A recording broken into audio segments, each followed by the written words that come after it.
It's 3/10. వీటి వల్ల rapid blood sugar rise అనేది ఉంటుంది. మీకు ఒక 3 అవర్స్లో మళ్ళీ ఆకలి వేసేస్తుంది. దీనిలో కొంచెం ఆల్మండ్స్ అండ్ నట్స్ యాడ్ చేసుకొని తింటే మీకు ఫైబర్ అనేది అందుతుంది. కానీ it's better you replace this cornflakes or chocos with oats. Overall health benefit పెరుగుతుంది. Vada it's 4/10. Deep fried, high energy ఉంటుంది, కానీ షుగర్ స్పైక్ కూడా అట్లానే ఉంటుంది. ఒకవేళ గుడ్ ఆయిల్ కాకపోతే మీకు తెలిసిందే. Idli 8/10. Good carbohydrate, when paired with ghee good fats కూడా అందుతాయి. ఒకవేళ సాంబార్తో తీసుకుంటే కనుక లైట్గా ప్రోటీన్ అమౌంట్ కూడా వస్తుంది. But when taken with peanut chutney మన న్యూట్రియన్స్ అనేవి బ్యాలెన్స్ అవుతాయి.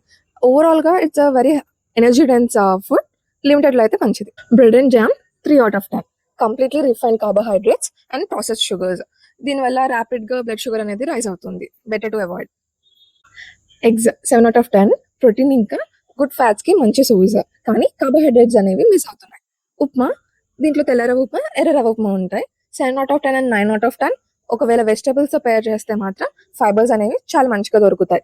But these lakh good fats and proteins. It's better you take upma with eggs. Dosa 7/10. Fermented food కాబట్టి మన గట్కి చాలా మంచిది. It's better to use less amount of oil when making dosas. Peanut చట్నీతో కనుక combine చేసుకుంటే మన మినరల్ సోర్సెస్ అండ్ న్యూట్రిషన్ అంతా cover అవుతుంది.